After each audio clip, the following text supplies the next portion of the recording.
उफ, ये खुश्की! मैं कैसे जान छुड़ाऊं इससे? बालों की खुश्की घर पर दूर करने के लिए घरेलू टोटके। सर्दियों में अक्सर बहुत सारे लोगों को बालों की खुश्की और सिल्की का मसला हो जाता है। आपको बाजार में हजारों किस्म के शैम्पू मिल जाते हैं जो खुश्की खत्म करते हैं, मगर हम आपको बताएंगे कि घर में मौजूद चीजों से कैसे आप आसानी खुश्की को खत्म कर सकते हैं। एलोवेरा।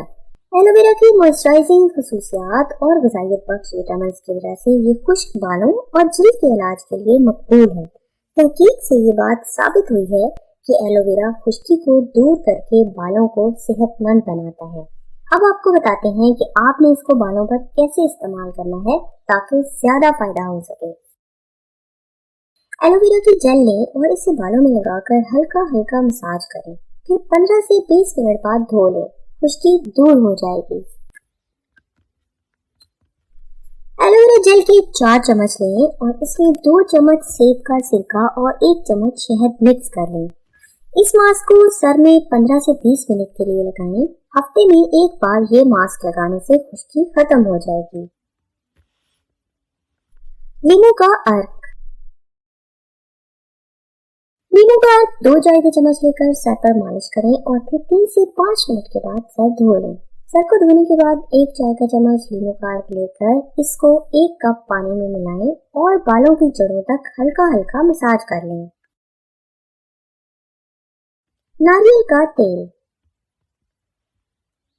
बालों में नारियल का तेल लगाकर 3 से 5 मिनट नरम हाथों से मालिश करें और फिर 1 घंटा गुजर जाने के बाद सर को अच्छी तरह शैम्पू कर लें। एस्प्रिन की गोलियां।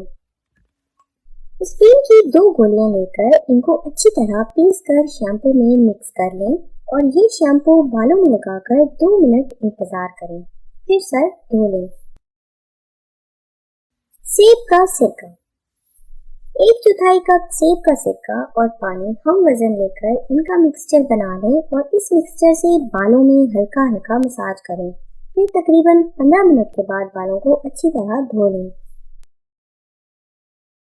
Baking soda. बालों को गीला करें और फिर बेकिंग सोडा की कुछ मिकदार लेकर इसको सर पर लगाएं और कुछ मिनट तक इंतजार करें और फिर सर को अच्छी तरह धो लें। जैतून का तेल। रात को सोने से पहले जैतून के तेल के चंद कतरों से बालों में हल्के हाथों से मालिश कर लें और फिर सर पर टोपी पहनकर सो जाएं। सुबह उठकर शैम्पू से बालों को धो लें। ये तमाम टोटके बालों की खुश्की के लिए इंतहाई मुफीद हैं। आप इनको जरूर इस्तेमाल करें और अपनी राय का इजहार कमेंट्स में जरूर करें।